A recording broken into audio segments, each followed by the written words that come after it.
Hello pre-calc students, Mr. Lull here doing a solution walkthrough for 1.01 transformations of functions. For quick notes, not too many quick notes here.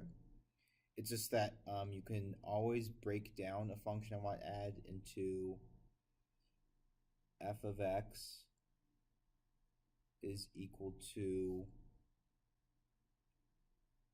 plus or minus a, notice a is outside of the function, times f of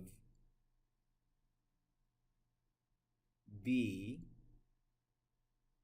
times, b is factored out, so a is the coefficient of the y term, or f of x, while b is the coefficient of the x term, times x minus c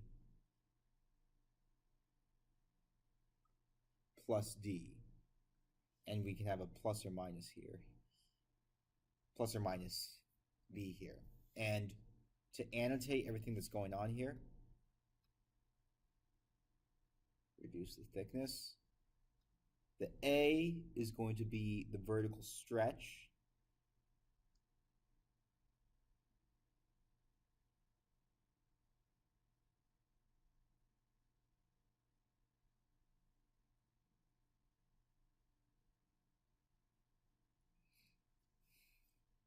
And that's when A, the absolute value of A, is bigger than 1. But it will be a vertical shrink.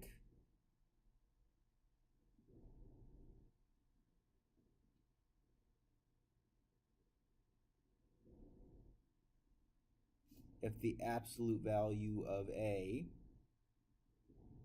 is less than 1, right? More analysis.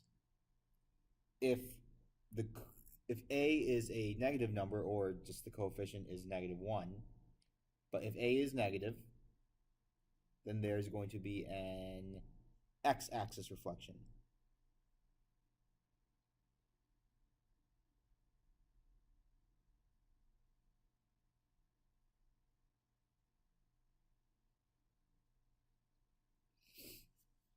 All right, now analyzing B,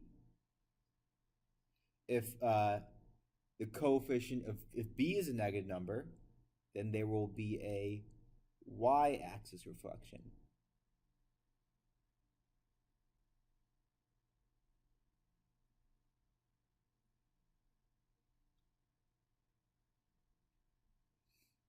And the deal with B is that B will institute a horizontal stretch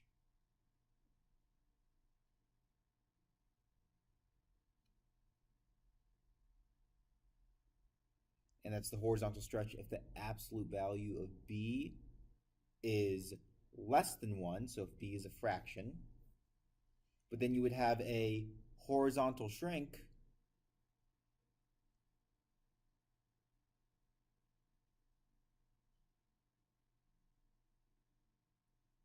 if the absolute value of B is greater than 1. So if B is greater than 1, then you have a horizontal shrink by that factor.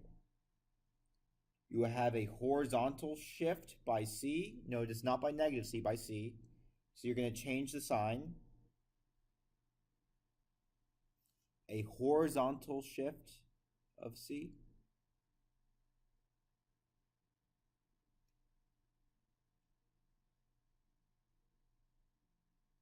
And a vertical shift of D.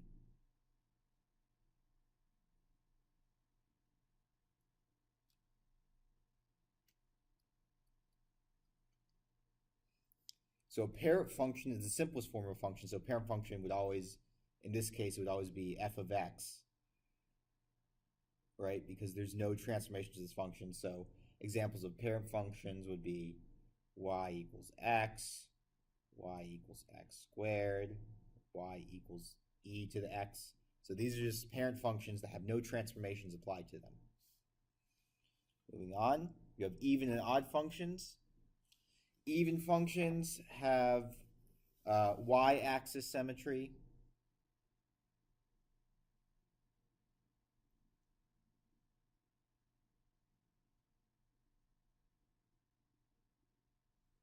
And then odd functions have a symmetry about the origin.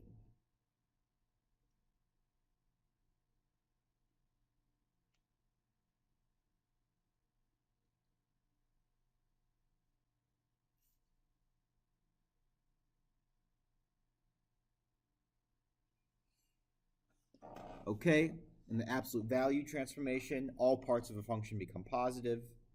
So the absolute value of x, that function would look like that on the xy axis. And so, for example, the absolute value of -2 would be equal to +2. Take our pen, make it thin, scroll down. All right, what transformation occurred to create the function g of x is equal to 1/2 times 3 to the x minus 2 power from the function f of x is equal to 3 to the x?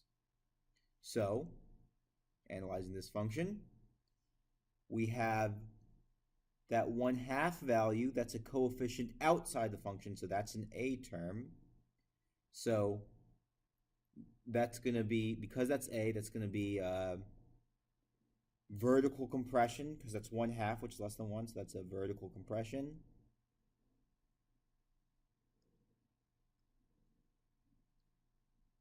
And vertical compression is by a factor of 1/2.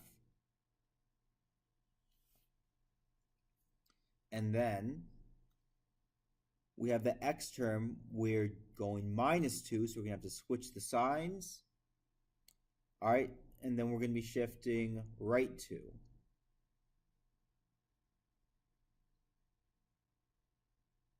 So that's just from analyzing the function.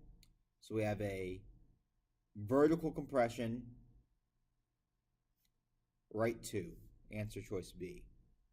You can also, at any time, graph this on your calculator. So you can have 3 to the x for one term and 1/2 times 3 to the x minus 2. Let me adjust my stat plot.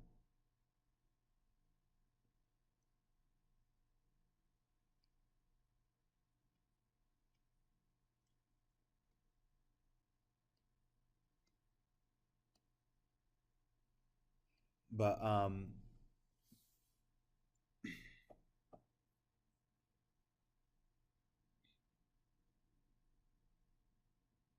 you can kind of see a shift that's right 2 and a vertical compression. But this is a little bit hard to do on the calculator. So in that case, it's easier to find your transformations algebraically. So that's usually how you can tackle these problems with a higher level of certainty. Problem 2, what transformations can take place to turn negative x squared minus 9 from, so identify negative x squared minus 9 from x squared. So first of all, you have a negative x squared, right? So that negative, it's outside of the function, so it's affecting f of x. So that's going to be an x-axis reflection.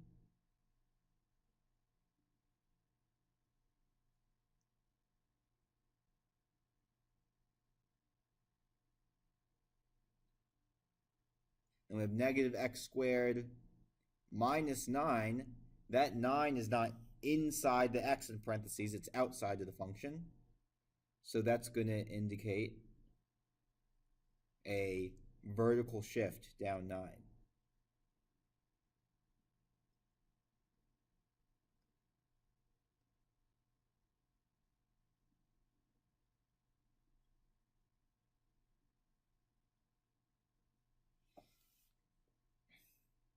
All right, so that's 2. Problem number 3.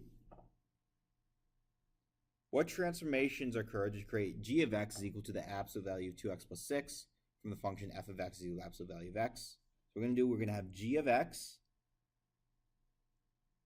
is equal to the absolute value of 2x plus 6, In order to get this into transformation form, we need to factor out this 2. So g of x will factor into the absolute value of factor out the 2. What's left? X plus 3. And so we have a 2. So this will give us a horizontal compression by a factor of 1/2. Let's clear this here.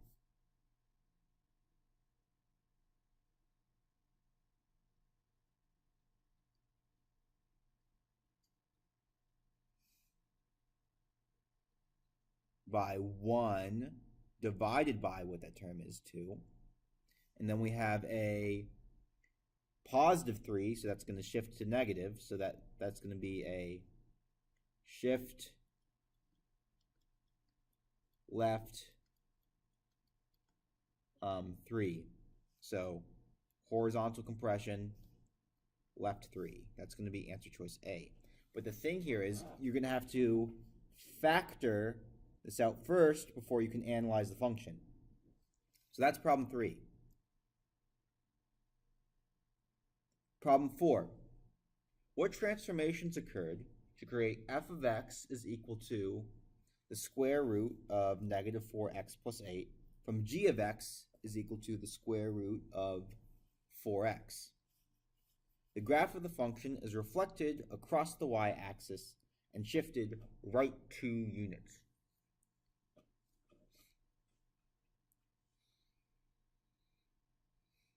So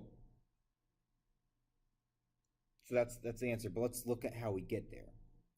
We have the absolute value, we have the square root of 4x, and then what we add here is we have a subtraction sign inside of the function, and then we're adding 8 inside of the function. So this is directly affecting our x term, what I like to say, inside the parentheses. So that negative sign inside the reflection, we're going to have, as far as negative 4x plus 8, that negative sign indicates a y-axis reflection.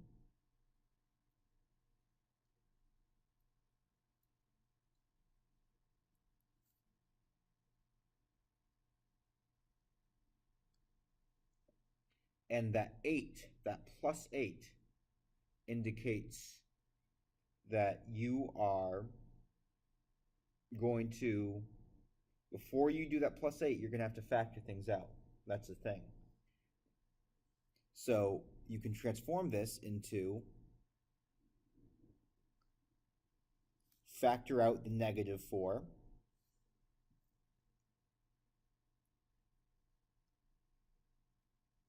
Of x, and then 8 divided by negative 4 is negative 2. So that negative 4, so once again, that negative sign indicates the y-axis reflection. But now that we've factored it out, we can determine the horizontal shift, and that horizontal shift is going to be right 2. So that's going to be answer choice D. So that's question 4. Moving on to 5. Consider the two functions f of x is equal to negative 2 cosine of 3x and g of x is equal to negative 2 cosine of 3x plus pi over 3. How should the graph of f be shifted to produce the graph of g? So let's look at the graph of f and the graph of g and look at the changes. We have, for f of x, we have the equation, the negative 2 times the cosine of 3x, and g of x looks like nothing's changing so far, negative 2 times the cosine of 3x plus pi over 3. Okay, So it looks like the only change is this plus pi over 3. But to find what we're shifting here, we need to factor out that 3 now. We can rewrite this as the cosine of factor out the 3, then that's going to be of x plus pi over 9. And that's because when you factor out the 3, you have to divide each side by 3. So pi over 3 divided by 3, or multiplying by 1/3 is the same thing as divided by 3, is going to be equal to pi over 9.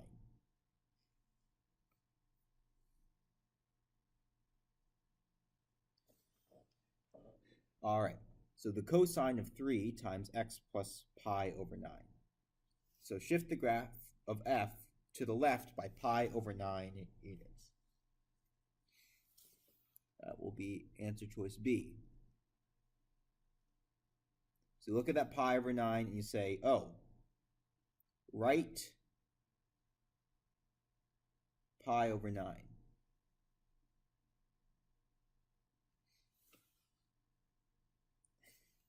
Describe the circle with the equation 2x squared plus 2y squared minus 12x plus 20y minus 48 equals 0 in terms of transformations from the unit circle centered at the origin. So the origin is at 0, 0, and what we're going to have to do is the unit circle has a center of 0, 0 and a radius of 1. So we have a unit circle. Remember, the center is 0, 0 with a radius equal to 1. So what we're going to have to do is use some good old algebra to find out the center of the circle. So we have the equation. And first I'm going to rearrange the x terms and the y terms. So we'll have 2x squared minus 12x plus 2y squared plus 20y. I'm going to have that equal 48. At this point, I'm going to divide each side by 2.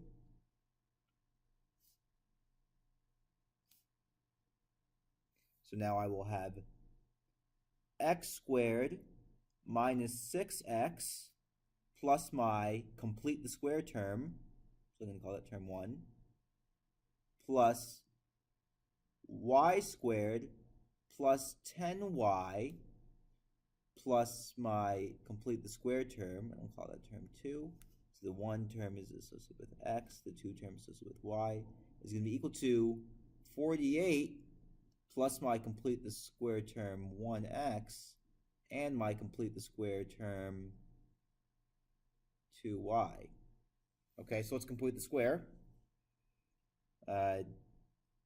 Negative 6 divided by 2 is negative 3. Negative 3 squared is 9.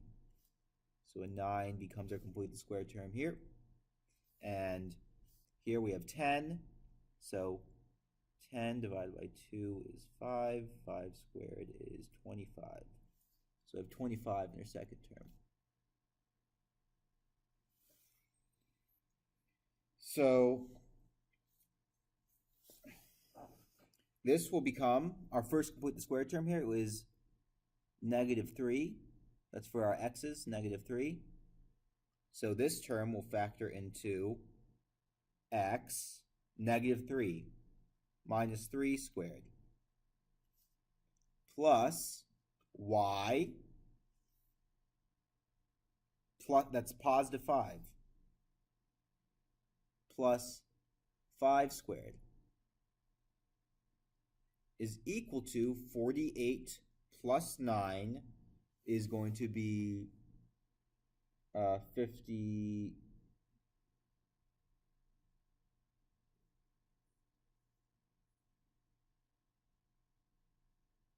I'm sorry. That's going to be 48 divided by 2 is 24. So 48 divided by 2 is 24. And 24 plus 9 is going to be 33. 33 plus 25 is going to be 58. So this is going to be equal to 58. So this is a circle with a center at 3, -5, and a radius is equal to the square root of 58. And so that's going to be answer choice B. 3 units right, down 5 units, stretched by factor of the square root of 58. So that's answer choice 6. What transformations occurred to create f of x is equal to x squared plus 6x minus 2 from g of x equals x squared? So, what do we have to do? We're going to have to complete the square in order to factor this and get this into function transformation form. So we can rewrite this as f of x plus 2 plus r complete the square term is equal to x squared plus 6x plus r complete the square term, because we need to turn this into a perfect square trinomial. 6 divided by 2 is 3, so that's what we're going to have to use here, and 3 squared is equal to 9. So we're going to have to add 9 to each side of the equation. So now we have f of x, 2 plus 9 is plus 11, is equal to x plus 3 squared. That 3 comes from over here. So f of x is equal to x plus 3 squared minus 11. So that's going to be shifted left 3 and down 11. Which statement is true about the function f of x is equal to 3x to the 5th minus 2x cubed plus x, when we've determined whether it's even or odd? So the whole idea with even functions is, with even functions, this is what you got to know. For even functions, the f of negative x is equal to f of x. So that's y-axis symmetry.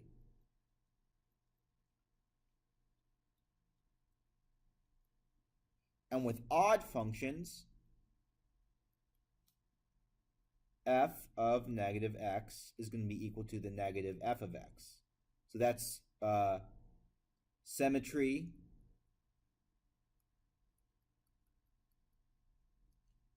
about the origin.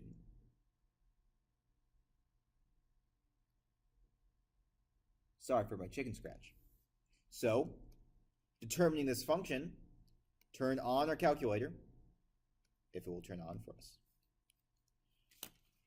Plug in the function.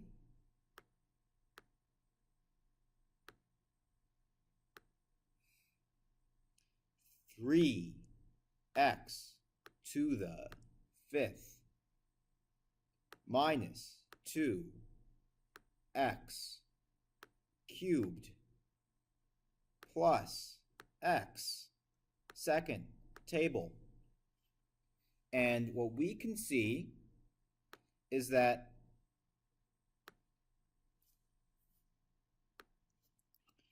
we can see a pattern between our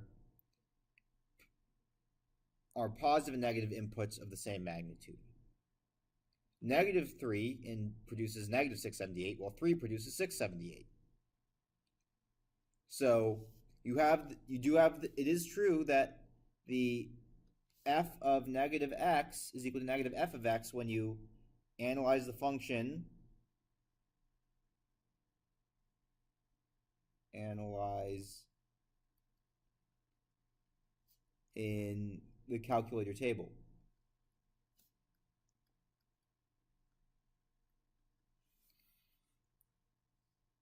And so f of negative x is equal to negative f of x. Also, if you want to graph it, go to zoom standard. But it's, look, that function is reflected about the origin. So the answer choice is D.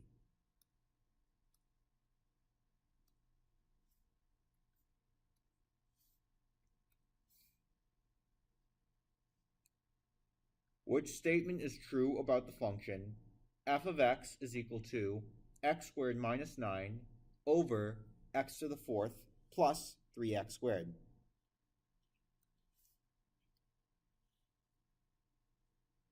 All right, so we need to determine whether a function is even or odd. Once again, this can also be determined by plugging in the calculator. Also, anytime if you know your even and odd definitions, you can immediately cross out even definitions where it shows the incorrect definitions for an odd function. So we can eliminate it between A and D. Let's plug in the function. We'll have x squared minus 9 divided by x to the fourth plus 3x squared. Graph that. All right, so that clearly has y-axis symmetry. I'm looking at the table.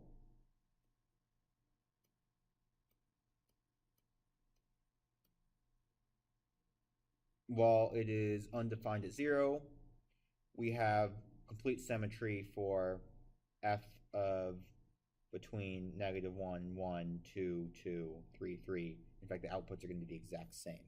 So the function is going to be even.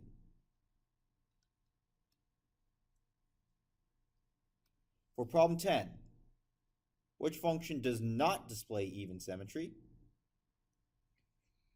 And this is one where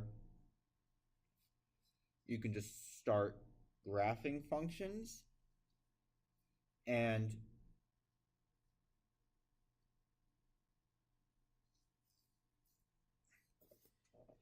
you can graph functions, see how it works, or you can, if you get confident and comfortable, you can just get an intuitive feel for this. But to be thorough, let's plug in all the values. And sorry, let's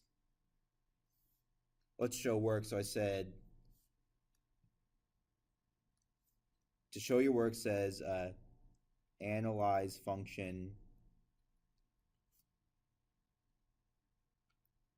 in table. All right, and in the table you can see that f of negative 1 is equal to f of 1. F of negative 2 is equal to f of 2. F of negative 3 is equal to f of 3. And so on and so forth. All right, what function does not display even symmetry? So let's plug it in. So the same rule applies.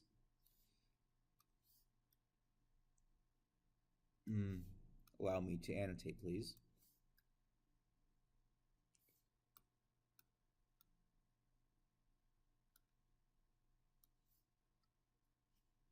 So this rule applies here, and this is a calculator's job. So we'll have x cubed minus x divided by x to the fifth plus 8x to the seventh we will also have f of x is equal to 11. We will have 2 times the absolute value of x plus 4. And then we will have 2 times the absolute value of x plus 4. Notice how I changed how I said that. Graphing the table, let's analyze y1. y1, as you can see, is completely even. F of negative 3 equals f of 3. F of negative 2 equals f of 2. F of 1 equals f of negative 1. Same thing for y2.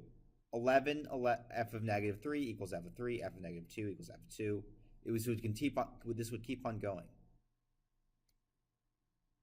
For y3, you can see that y3 does not have this property. F of negative 3 does not equal f of 3. F of negative 3 is not equal to f of... Why is this messing up so much? F of 3. So because that's not because we've proved that true in one instance, this function does not display even symmetry. All right, that is your symmetry section of the packet. Have an excellent time.